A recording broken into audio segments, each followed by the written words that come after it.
Roberto Saviano won the 2010 Europe Book Prize with his work Beauty in the Inferno, although it's the 2006 book Gomorra which brought him international fame as a writer on the Mafia.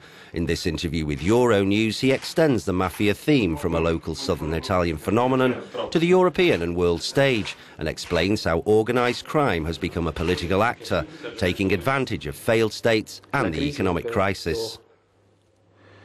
The economic crisis has created huge opportunities for the stronger mafias, the winners, whereas it's had a negative effect on those mafias which are weaker, the losers. But criminal organizations such as the Nigerians, the Russians, the Casalese from Naples and the Corsicans represent cartels which have brought liquidity to the economy during the crisis. And thanks to that liquidity, they've succeeded in many areas, such as in big construction and the banking system. So they are useful at this particular moment because they are boosting the circulation of money, is that right? Exactly. Sometimes I wonder that without this money, the crisis in Italy, as well as in Europe, could be even worse. According to Italy's national anti-mafia prosecutor, their turnover is as much as 100 billion euros a year, and that's just in Italy. So try to think about, for example, the amount of the South American drugs cartels' turnover in Spain. So what about Europe without the money coming from drug smuggling? L'Europa senza I soldi del narcotraffico. Secondo lei I governi, principalmente il governo italiano, dal momento che l'Italia è una According to you, are governments, especially the Italian one with its national problems, tackling these organizations efficiently? Contro queste organizzazioni oppure manca qualcosa? Stanno lottando una parte delle istituzioni sicuramente. In Italy, the state doesn't have a monolithic structure. It is, in fact, a complex country. So one may say that some of the institutions are showing goodwill and fighting on the firing line, risking their own lives, as much as another part of it is deeply linked to organised crime.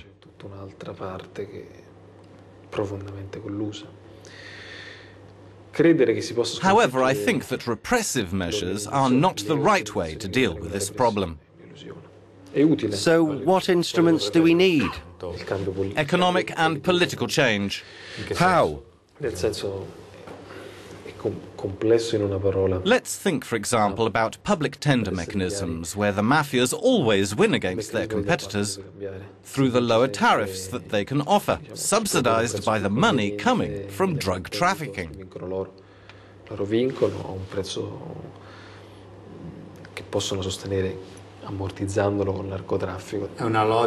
But this logic is coherent with today's economic logic, isn't it? Exactly. However, Italy alone can't do anything about it. The offshore tax havens are mafia havens. They are especially mafia havens. Lei ha parlato in Italia, poi c'è stata tutta una polemica. Comunque, you've ignited a huge controversy in Italy by talking about alleged relations between organised crime and the Northern League, a political party that's currently a member of Italy's coalition government. It's also the party of the Interior Minister. Do you have any proof to back up these allegations? Ministro degli Interni italiano ha delle prove, degli elementi. I said that the 'Ndrangheta, the Calabrian mafia, interfere. And I can confirm that, because the mafia are used to interfering with powers and institutions.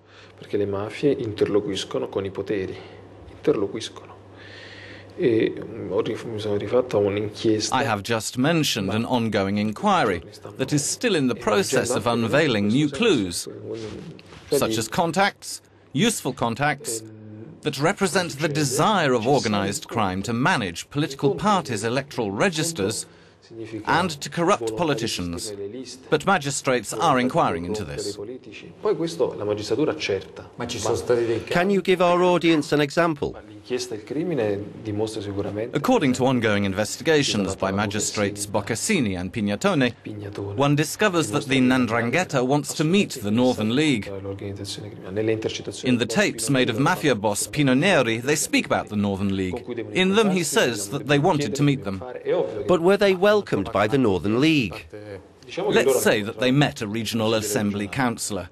This regional councillor then claimed he didn't even know who Pino Neri was. The magistrates will investigate, but that's enough to show how also in northern Italy the mafia and the institutions talk to each other. What I've said isn't a scandal. It's viewed as a scandal because I talked about a northern Italian political party. Had I spoken about a southern Italian political party, one would have considered it as a normal statement, because the Gomorra, the Neapolitan mafia, interfering with a local southern party, is viewed as part of an ordinary process. My goal was just to publicly claim that no one should consider themselves safe. The current Italian Interior Minister, Maroni, is considered as being one of the most effective politicians in tackling mafias in recent Italian history. Is it true or not?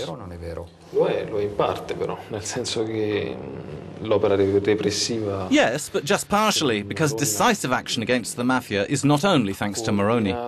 He's taken over inquiries that have been going on for many years. The case of Caserta near Naples is a positive one. Yet to claim victory over the mafia is simply a joke.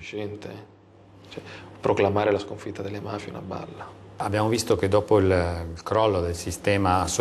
the collapse of communist regimes, organised crime flourished. Why? What's the mechanism here? Qual è il meccanismo, secondo lei? C'è da un lato la paura dell'imprenditoria, diciamo, sana e consolidata. On the one hand, there were legitimate companies who were afraid to invest because their businesses could have suffered huge losses. Whilst on the other hand, there was the fear of the old communist nomenclatura, of losing its grip on power. So there was a sort of alliance between the mafia, who brought money and protected some politicians. The mafia also interfered with ordinary businessmen who were looking for a fast track through the usual red tape procedures. Do you want to start a new factory in Tirana? Okay, mate, try and do it yourself. That meant paying kickbacks and taking on an inefficient bureaucracy. But if you took those steps with mafia help, they fixed everything, and it only took 3 weeks. So they became the big central nervous system for investors. It is important to study in depth what the mafia did in Eastern Europe, because they have boosted the economy there, even within the framework of a free market logic, alas, because they took the risks.